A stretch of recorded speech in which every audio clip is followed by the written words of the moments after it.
Goeiedag, good day, fellow South Africans and citizens of the world, and an absolutely classic example of black privilege.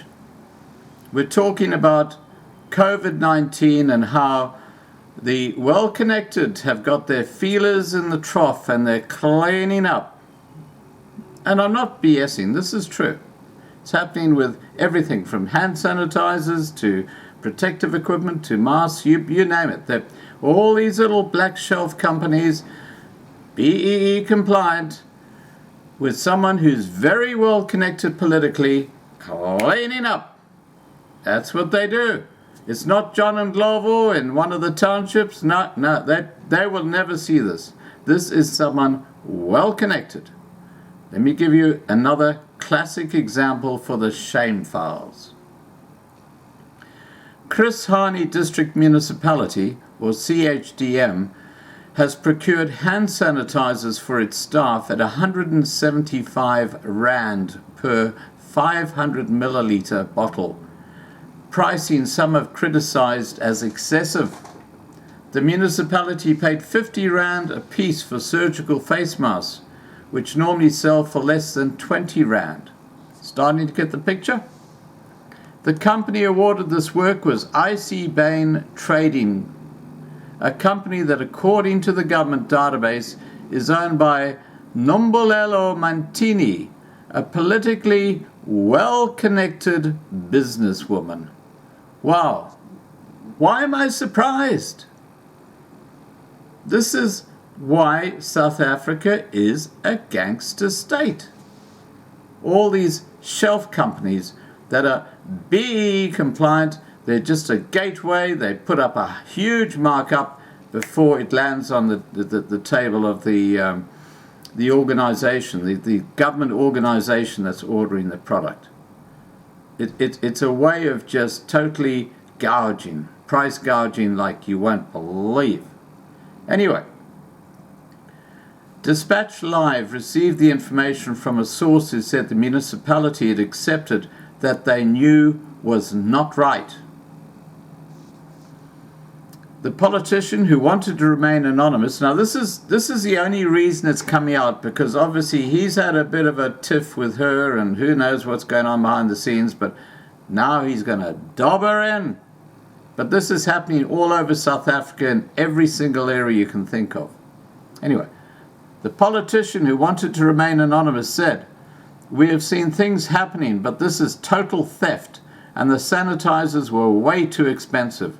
This is what the ministers have warned about, the COVID-19 corruption. I leaked these documents for the province to know how bad this is." Well, the only reason he leaked them is because he probably told him to go and get stuffed when he came onto her. That's probably what actually happened. Dispatch Live managed to verify the source of the documents, and Mantini confirmed the company had supplied the municipality with sanitizing items at the amounts charged. Her company invoiced the district municipality more than 175,000 Rand for 500 bottles of sanitizer, 1,000 pairs of gloves, 1,000 units of soap, 500 masks, 100 buckets with a tip tap, and 120 2-liter containers with tip taps. Now, let's just unpack this. What's actually happening is this BEE compliant company that's providing the product to this municipality in the Eastern Cape, all they're doing is they are ordering direct from a place in Durban, getting the product, and it probably doesn't even come to them. I mean, it probably goes direct from the supplier to them, directly to the government organization. But it has to go through a BEE company, doesn't it? So, it's a shelf company.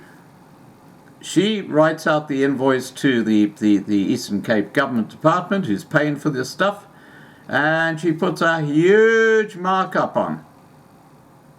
Because that government department is not dealing directly with the supplier back in Durban, which would mean they'd probably get it at half the price. This is theft. This is basic theft that is going on right around South Africa. And I'm not joking. This is happening. This is not BS. This is going on right now. This is called black privilege. Let's go on with the story. These items were invoiced to the municipality as follows. Sanitizers, 500 milliliters, 175 Rand. That's about $9. Gloves, 4 Rand 48. That's what? It's about 25 US cents, which is hugely overpriced. Lifebuoy soap, 17 Rand 49. That's like what? About $1 US for a piece of soap when you're doing it on a wholesale basis? That's ridiculous. Masks, 50 Rand. 50 Rand. That's about $3 US for a mask, mass produced. Bucket with tip tap at 126 Rand. Okay, to bring that into context, that must be what? I'm just doing this on the fly, guys, so if I don't get it exactly right, I've had a brain fart, okay? 126 Rand, let me think about it. That would be about $6 US for a bucket with a tip tap. And a 20-liter container with a tip tap, 140 Rand, that'd be about $7 US. The company was paid 87,500 Rand for the 500 sanitizers and 25,000 Rand for 500 masks, among other items. Asked if her goods were overpriced, Mantini said she was not privy to the quotation submitted by other companies. She said, "I cannot answer your questions regarding quotes. That would be for the municipality to respond to. However, I can respond regarding my pricing, which I consider reasonable." What a load of crap. She explained the reason for her prices. First, the sanitizers had to be bottled, and the packaging is sourced from Durban. Given the period when this was required, the urgency which with those things were needed, amongst other things, I wonder what the other things were. Anyway, one had to travel to fetch the goods from Durban, as opposed to merely ordering and receiving by courier. Secondly, other factors considering in my pricing were that prices had gone up from the supply due to scarcity of alcohol in the country. Now, what I need you guys who aren't in South Africa to understand is that this sort of crap is going on with every single purchase by a state-owned enterprise in South Africa. You got a middleman, which is a shelf company, putting a huge markup on when the state-owned enterprise or the municipality could be dealing direct with the supplier, but no, they've got to go through their BEE compliant shelf company. And the guys with the shelf company, they are cleaning up. They're the black privileged, just like this woman. Anyway, she went on to say prices for similarly sized sanitizer bottles range from 145 Rand to 175 Rand. So once again, I believe that taking into consideration the above factors, my pricing was reasonable. Chris Hani, District Municipal Manager, Gugabani Mashi, said the municipality had followed supply chain management regulations. Yeah, she was BEE compliant. She had over 51% black ownership. She probably is the only director in the shelf company that was set up just to do this job through a mate who said, "Hey, you better get in for this tender because you're going to make a killing." So she did. That's how it works. It's a scam. Anyway, let's get back to this. After the proclamations of a national disaster, National Treasury had stipulated procurement regulations during the COVID-19 period. He said the value of the products could never be compared to that of the lives that had to be saved. How many lives have they saved in the Eastern Cape? None. How many people who've died have they associated with COVID-19, even if they had a bad heart attack? I know of at least one, directly from a family member. Old guy had a heart attack, no symptoms of COVID-19, But death certificate says COVID-19. This is the crap that's going down in South Africa. Anyway, Mashi said the municipality had to swiftly act to avoid a serious and unexpected situation that posed an immediate risk to health and life of CHDM citizens and its employees. What a load of BS. I'm sorry, guys. I'm on a roll, okay? I'm just on a roll. When I see this BS, I just get, Anyway, she went on to say, amongst the service providers that were considered, the one that quoted at 175 Rand included delivery was awarded. This decision was informed by the urgent need for sanitizers to ensure safety of staff in all areas of operation throughout the district. You can't make this shit up. I mean, really, you can't.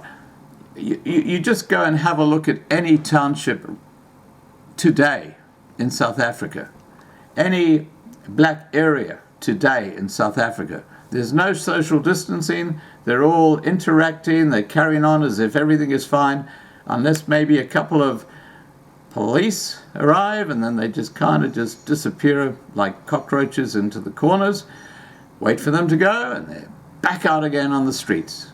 Fantastic social distancing, isn't it? Wow. Critically urgent, they got the sanitizers there in a short period of time. What a load of crap. You ask any doctor who goes to public hospitals in South Africa for the reality. Now, I will be talking to a couple of doctors, hopefully, this weekend. We've got to still finalize it. The rest of the week, the live streams are pretty well covered. We've got live streams all the way from Hindmarks tonight at 8 p.m. from ULA, all the way to the King of the Khoi, who will be joining me on Saturday night. I'm really looking forward to that because I love the Khoi people. I love the colored people. I love the Griqua people. Hey, I'm so off on a tangent here. Let me get back to the story, shall we? Because this is a shameful. We're not talking about live streams. Okay, let's keep going. However, some local business owners in the district complained about the rip-off. Kamani businessman Sia Kwalela said it was disappointing to see companies charging big money for something that could be bought and manufactured locally. The normal price for that size of sanitizer bottle is 45 Rand to 50 Rand. Now she's charging 3 times that price. Remember, she's very well politically connected. Black privilege. This is why this is going in the shame file. This guy, Kwalela, went on to say, this is a rip-off, and the municipality on their IDP says they will use local suppliers, but that is not happening. A local businesswoman sent Dispatch Live her company's price list for sanitizers. The woman, who wants to remain anonymous as she does business with the municipality, said what IC Bain had charged seemed expensive and needed investigation. Okay, listen to this. I am selling a litre of sanitizer for 120 Rand, and I would have sold that 500 milliliter for between 60 and 65 Rand after I'd added my 30% markup. 30% markup. Now, this well-connected woman who's got a shelf company that's buying the shit in from Durban and selling it off to this mob for 145 Rand, her markup would be about 150%. And that's just straight off the top of my head. About 150%. Wow. What a great business if you can get into this. But remember, all depends on this. And it also depends on connections. If you're not well politically connected, you might as well go and jump in the sea and drown yourself. This is how corrupt the entire South African government and its cohorts are. It's ridiculous. An East London retailer this week was selling 500 milliliter sanitizers for 98 Rand. IC Bain also supplied COVID-19 related goods to the Eastern Cape Department of Roads and Transport. People, according to Mantini, had started spreading rumours that her company had received 26 million Rand for the payment. She said, "I have not received payment from the department as yet. I'm still waiting payment on my invoice of 259,500 Rand, contrary to public allegations of 26 million Rand paid to my business account." Eastern Cape Premier Oscar Mabiani has instructed Provincial Treasury to conduct a forensic investigation into the allegations. Well, we know where that's going to go. It's going to go into that little hole that goes nowhere, never-ending story. Just disappears like all the corruption that the ANC get into. That's why South Africa is a gangster state. It's a pariah state, and it's about the time the adults in the room, and you know who I'm talking about, got up and started taking charge. All right, guys, please remember to subscribe to be kept informed. I apologize for my rant. Please remember to ring the bell to get the updates. Please like this video, please share this video, and above all, please stay safe. Bye for now.